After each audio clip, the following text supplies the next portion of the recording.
Hello everyone, thank you for joining me. It's Alex Judd here. I'm a musician and composer and associate artist with Theatrerie, and this is the next in our series of online lectures following Guillaume's and Catherine's talks. It's now my turn to chat about my work with Theatrerie. And today I'm going to talk about how I compose music for the company shows and delve into our creative process and explain how musical ideas emerge from visual stimuli or devising prompts.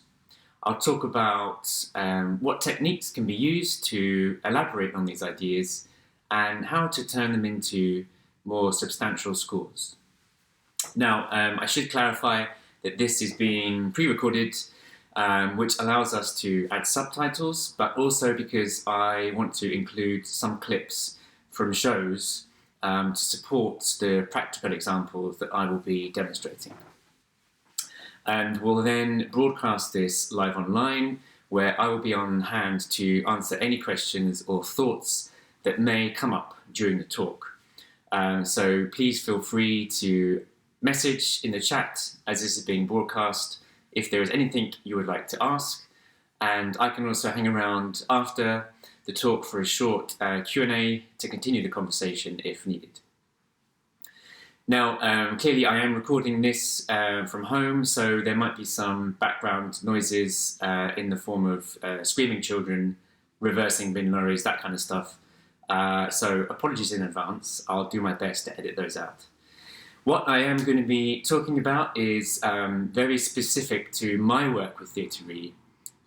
It's my own way of working with the company, my own personal style, and of course everyone is different, so this may or may not be applicable to other musicians and composers, but I hope it will be of some interest to anyone curious about the work of Theatrerie, or those interested in composing cinematic music for performance. So Theatrerie produces work that is very visual and grounded in physicality and corporal mime, meaning that there is often very little spoken word in the shows. This opens up a lot of space for music in the shows, which is great, because the music is required to help drive along the narrative in the absence of a script and really support the emotional journey of the characters. In addition to that, the musicians always perform live on stage so that they can react in real time to the rhythm and nuances of the performers. So these are factors I have to bear in mind when writing the music. Okay, I'm going to start with a scene from The Nature of Forgetting, probably the most popular scene from that show, which I call Bicycle Dream. It looks and sounds a little bit like this.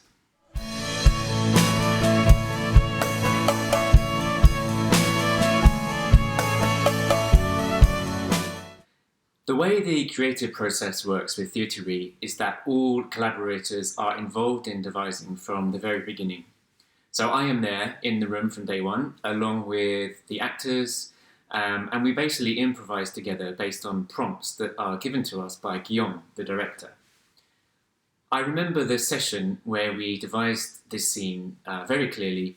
It was quite early on in the devising process for The Nature of Forgetting, and one Saturday morning, we were all very tired, in the back of a room of a library somewhere in Haringey, Guillaume brought out a bicycle that was clamped onto an exercise frame, so the actors could pedal on the bike, but it would remain in a fixed position on the stage. And as we started improvising, it became clear that this was going to be a very joyous, positive scene, and so the music therefore needed to support that and be uplifting, energetic, even thrilling at times. So when thinking about the music, the first thing that struck me about the scene was the continuous revolution of the wheel, that kind of perpetual motion, kind of relentless movement, rhythm, and it was clear that this needed to be a clear aspect of the music too. So what immediately sprung to mind was some kind of arpeggiated sequence that repeated like an ostinato. So I started improvising with some piano arpeggios. Now, it's worth mentioning at this stage that I like to use a loop pedal when devising, because this enables me to quickly build up sections of music live and spontaneously. Because when you need to work reactively and at speed, it's a really efficient way of working, building up quick layers of music. It does, of course, mean that you end up with phrases of music that repeat on themselves, but if you think about it, so much music throughout history, from Bach to Burna Boy, is based on regular phrases that repeat anyway. So whilst this style of devising can restrict you in some ways, it also lends itself to producing a soundtrack that can be accessible and the audience can connect with or relate to. So back to the arpeggios. I can't remember exactly what I started with, but it would have been something along these lines.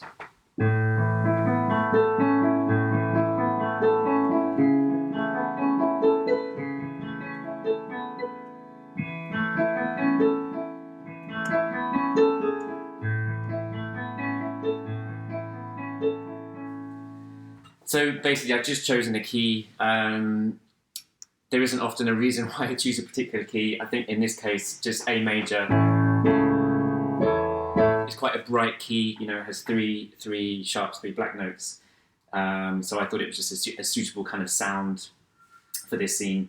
And as you can see, I'm just using the notes of the triad, A major triad, so A, C sharp, and E, and just kind of trying different orders of those, starting with the A on the bottom note, or the first inversion starting with the C sharp, or second inversion starting with the E. And I'm also adding in the B, which is the ninth degree of the scale, which kind of creates a bit of a suspension sound, which I just really like the sound of. And I think I was also trying the seventh in there as well, which is quite a nice sound as well, which I just personally really like. So I was just trying different variations of that, and eventually it evolved into this. So again, the same notes. I'm using the E on the bottom, then there's the A, the root note, the C sharp, the second note, and then the E again on the top, and then the ninth degree of the scale, the B there. So I also decided to go with a structure of 7 notes in a phrase. So in 7 times 7, 8, you could say 1, 2, 3, 4, 5, 6, 7, rather than a regular phrase of 8, just because I really like it. First of all, there isn't really a clever reason behind that. It's just something I really like. It does kind of, for me, it does have the suggestion of slightly more kind of irregular rhythm that you could perhaps relate to a bicycle when you're pedaling. It kind of feels a bit uneven sometimes, but yeah, I just really like the sound of it.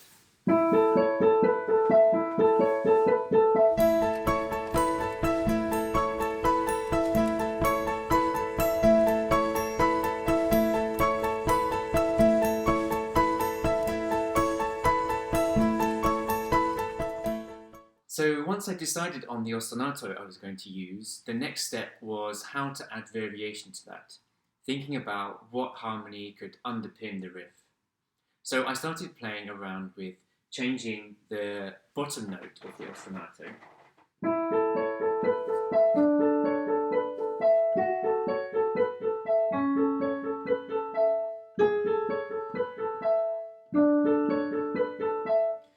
If I just change the bottom note but keep the others the same, it gives the impression of a change of chord, which creates the variation.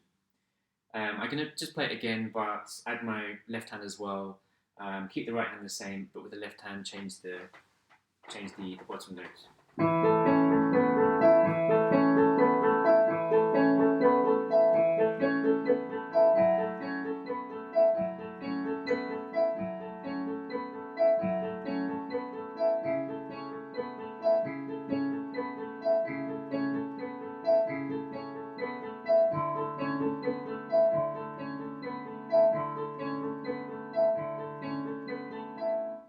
So that was the order that I decided on. So we start with the A major inversion.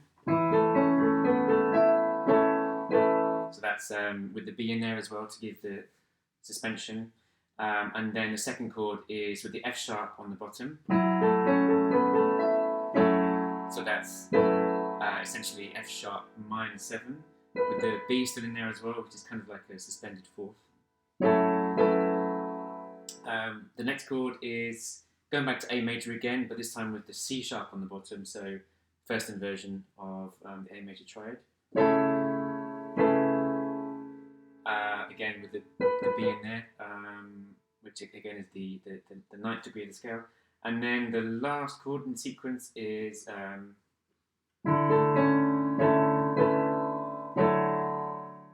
chord which is a D major triad with the E on top becomes the ninth degree of the chord, and then the B is still in there as well, which is essentially you call it the 13th degree of the scale.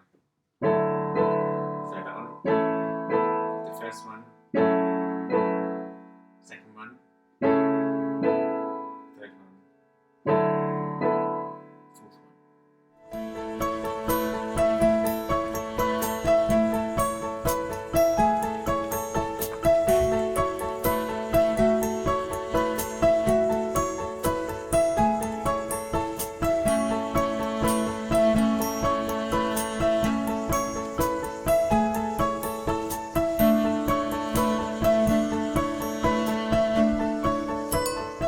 Now that the chord sequence has been established, for the next step I decided to add some rhythmic motifs that help reinforce the meter and the key of A major. In The Nature of Forgetting, I worked with a percussionist drummer, Chris Jones, who wrote the percussion part for the show. So with a lot of sections of music, there is a strong emphasis on rhythm for obvious reasons, with this bike scene being a good example. And the other instrument that I use on stage is the violin. So I came up with a couple of looped riffs on the violin that supported the piano ostinato by emphasizing the accents and the key. So the first one was I used pizzicato and sounded like this.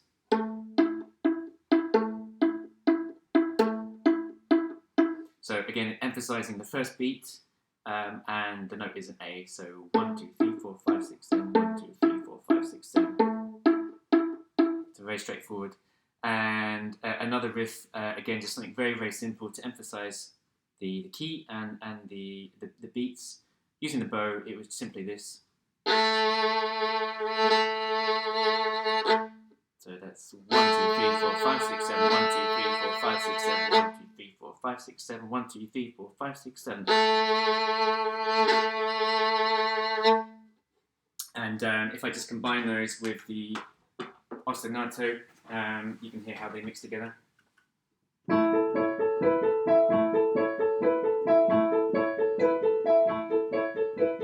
It's the first one, and then the second one.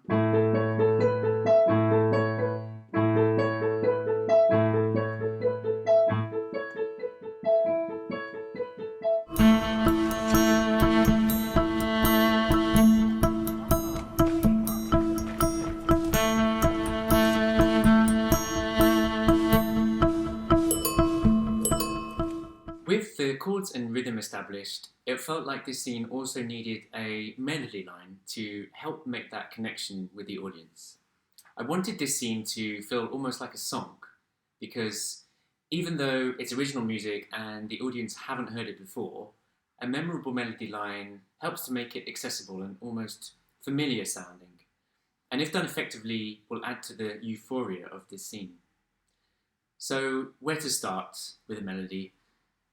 Without giving it too much thought, I instinctively latched on to the bottom notes of the piano ostinato as a basis for the melody. So that's the E, F sharp, C sharp, and D.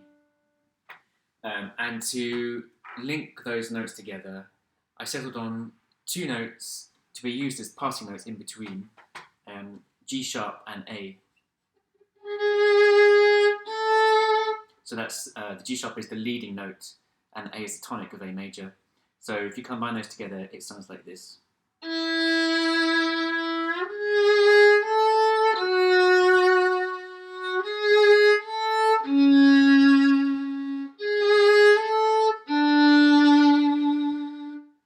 And then if I loop that on the loop pedal, I'm able to record that melody and then on top of that record the same line again, but up one octave to really embed the tune and give the audience an earworm to take away with them. So up an octave, it sounds like this.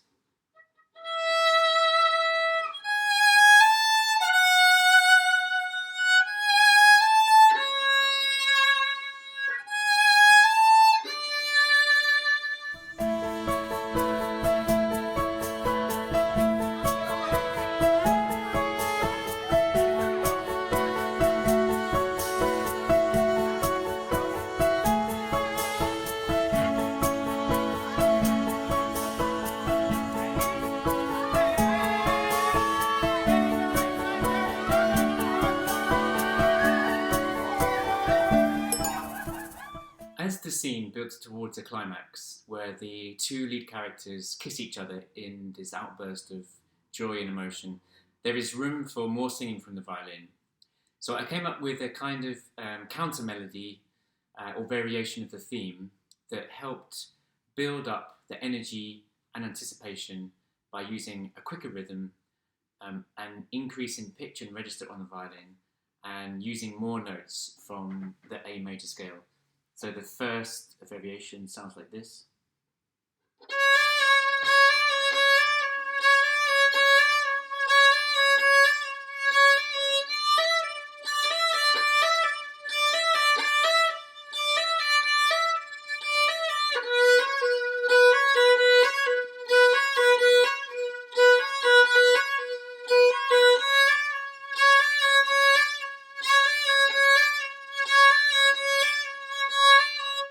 And then once I'd looped that, then there was one more line to add. Kind of goes higher again. And so this is the next stage.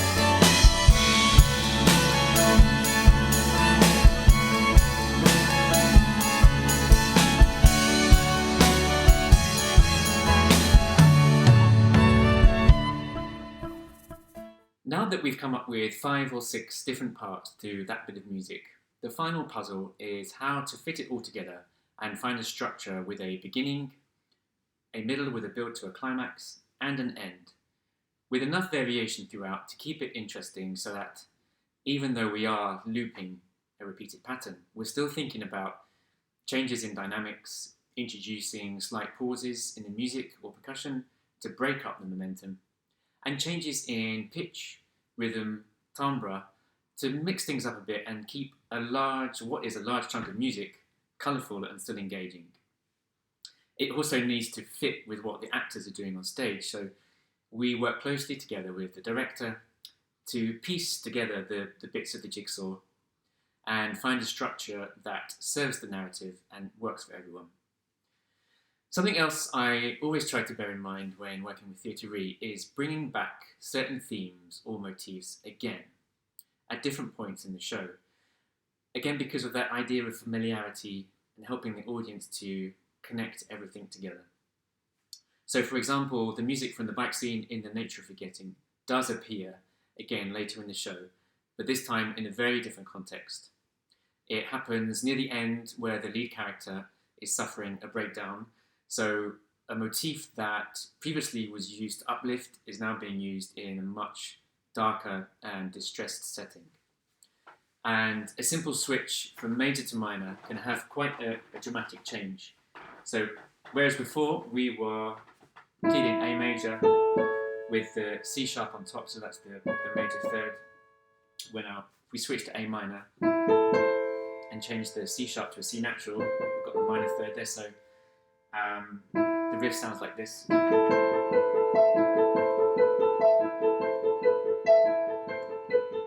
And then instead of F sharp, we're going to use F natural, as in keeping with the A minor scale. And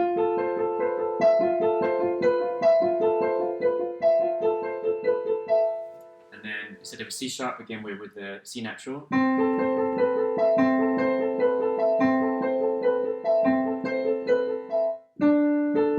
the D, as before.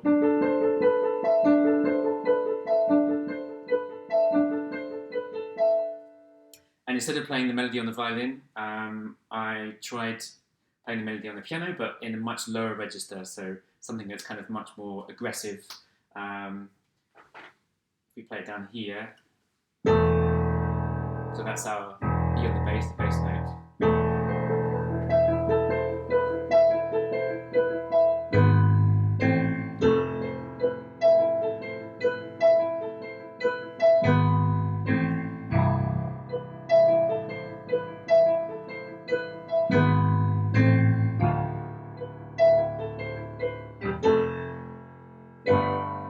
The ring was in my top pocket the whole time. What time are we going to ride the bike, Tom? Stop this nonsense, you're marrying the girl. We should do this more often. Come and dance. You'll be late for The ring was in my top pocket the whole time. I'm so proud of you. I'm so What time are we going to ride the bike? I'm now going to move on to another example that uses a different devising prompt. Whereas the bike music is inspired by a visual stimulus or image, with this next one I was thinking more in terms of a storytelling device. Birth by Theatre tells the story of 3 generations of women from the same family with a shared secret. When creating this piece, we considered the question, what is passed down through our ancestors from one generation to the next? Or, in other words, what do we inherit from our parents and our parents' parents? And then what do we pass on to our own children? One of the devisers and performers in the show, Eglo, explained how when she was younger, her parents used to sing her a lullaby that had been passed on through generations. And that made me think of folk melodies, folk tunes that are hundreds of years old and have been sung from one generation to another, but are still around today. But over the years, how have they changed and evolved as the time passes by? So it struck me that we could use this folk or lullaby melody as a storytelling device to evoke this idea of inheritance from our ancestors. And because it has that very personal connection to Eglo, who plays the lead character in the show, that somehow adds more weight and significance to it. The melody itself is very simple. It's in 2 parts. A verse which we do hear once or twice in the show, but it's not as important. So the focus is on the second part, the chorus. Now, there is a recording of this folk tune somewhere on YouTube, but I couldn't find it. However, it's not known who the person who originally composed this music is. The composer is anonymous, so I think we can just about get away with using it. The chorus section of the melody sounds like this.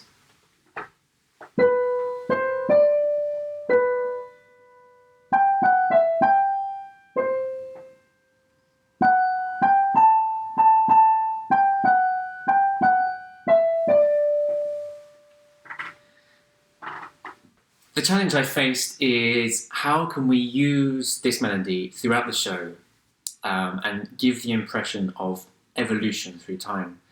And I think the answer lies in subtle variations, which could be changes in the notes, or in the accompanying chords, or in the tempo or general feel of the song.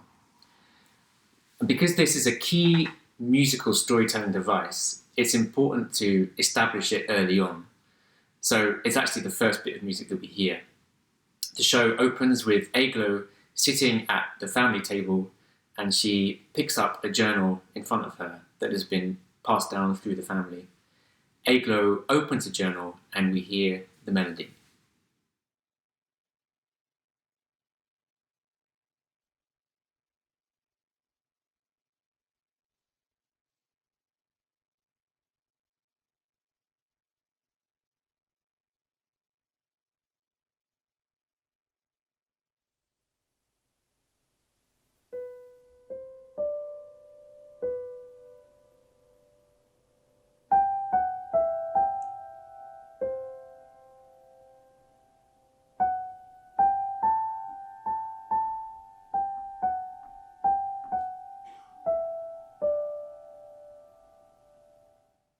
There is enough time in this first scene to repeat the melody, so I decided to add in some notes in the left hand for variation. And when we play this melody back, to my ears there is a strong sense of G major as being the tonal centre, not least because the melody uses all the notes of a G major scale.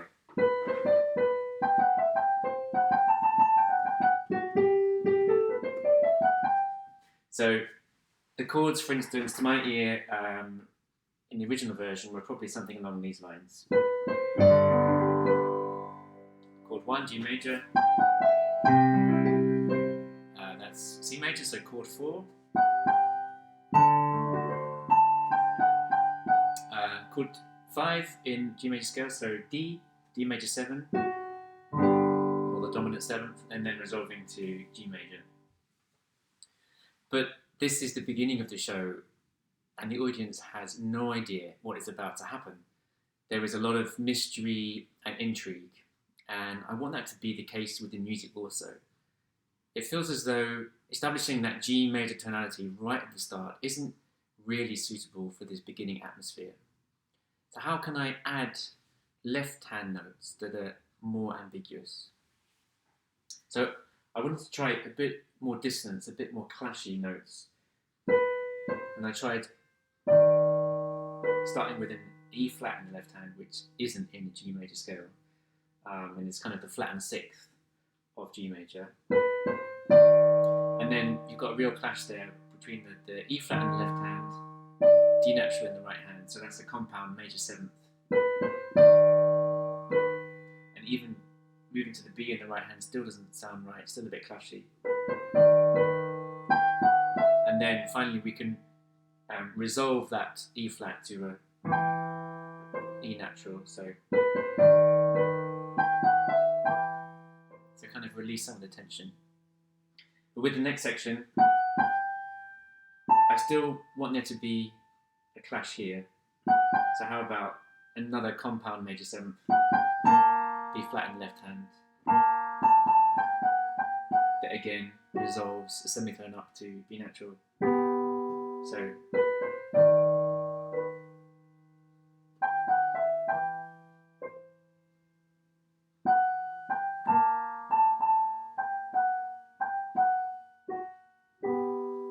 sounds a lot more mysterious.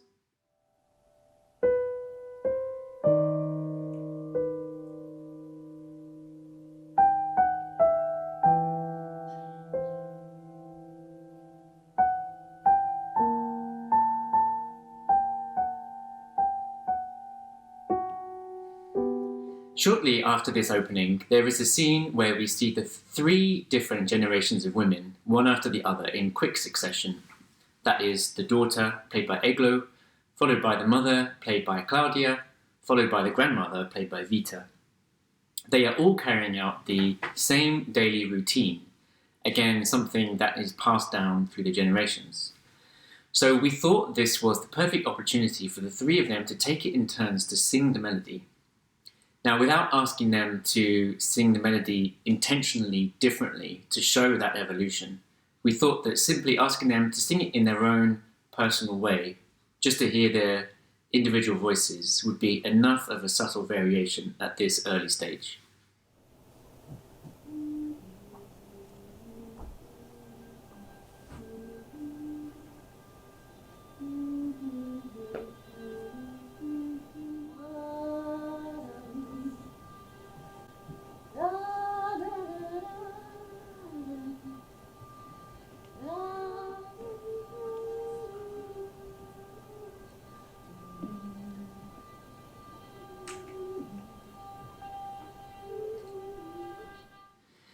In that very beginning scene, where the melody on the piano accompanies Eglo's character reading a journal, this immediately establishes an important relationship between what we see and what we hear. Therefore, to help keep the storytelling clear and consistent, I think it's important that when we see those key moments with the journal throughout the show, we should hear that same melody also. And a good example of this is another scene quite early on, where we focus on the relationship between the mother and the grandmother. Now, there are 3 points during that scene where the grandmother has a moment with her journal, writing down her thoughts and emotions at that particular moment in time.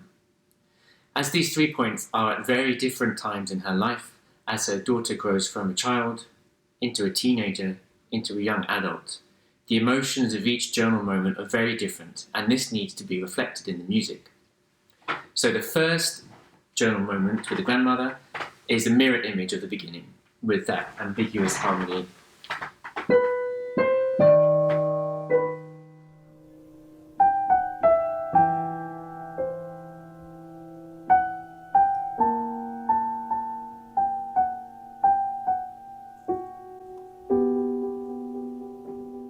The second grandmother journal moment is much different because it follows an argument with the daughter, and so the atmosphere is fraught, nervous, and musically I decided to change the key, play it in a different pitch and in a minor version to highlight that kind of difficult, tense atmosphere, and also introduce chords that add to that. So on this occasion the melody is at this pitch. So that's our key. We're kind of in F minor.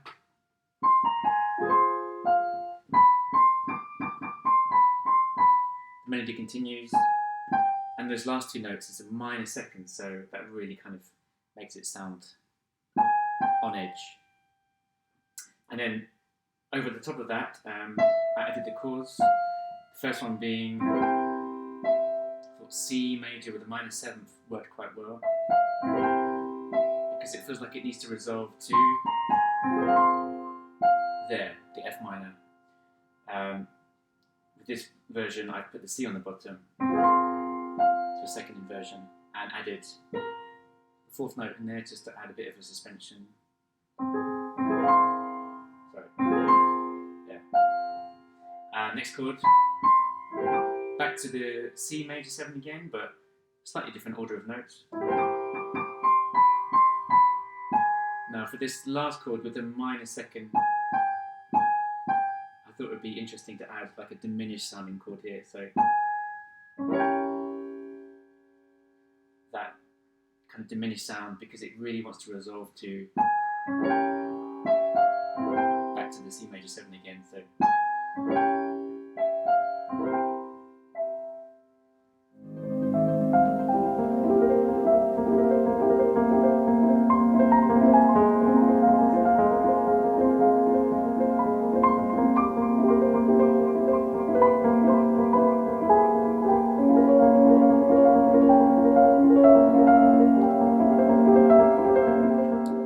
the third and final grandmother journal moment in this scene is again different to the previous 2, in that this time the atmosphere is much more upbeat and celebratory after her daughter brings home a boyfriend and she realizes how much her daughter is in love.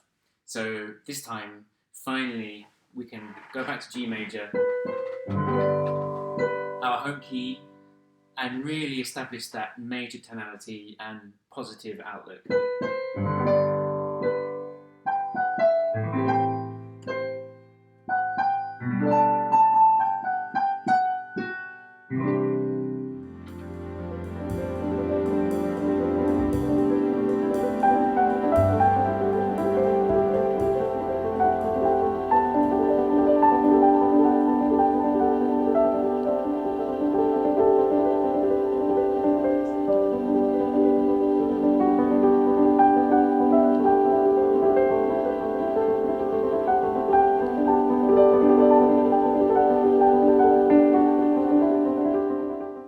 By this point, we're not even a third of the way through the show yet, but we've already heard the melody quite a few times in various incarnations, and that helps to reinforce the inextricable bond between the music and the action on stage.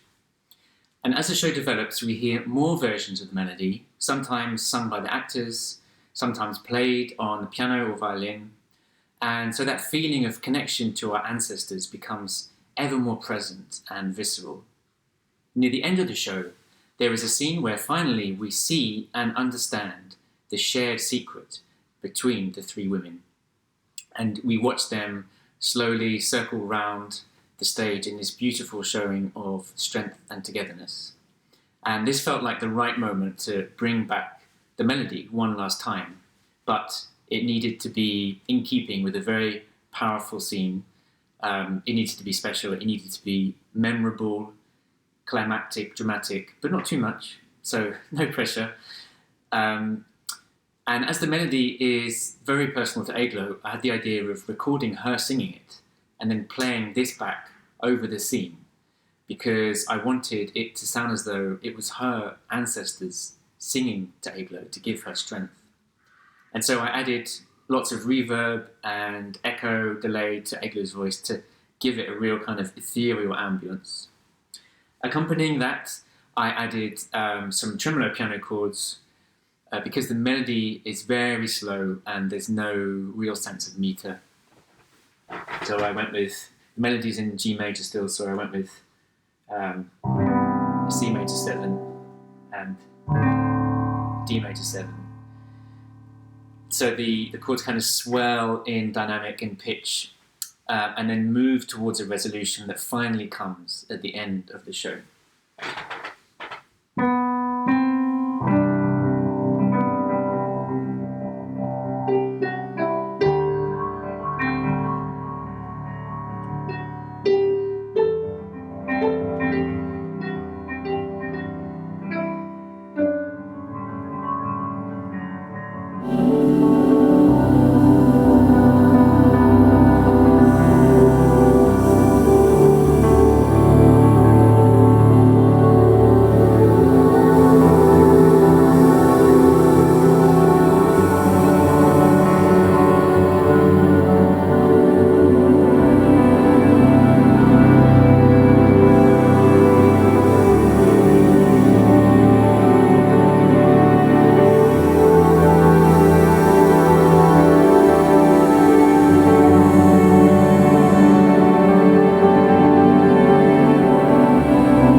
So there you have it, an introduction to how I compose music for Theatre using examples from 2 previous shows, and I hope that provided some useful insights into our creative process.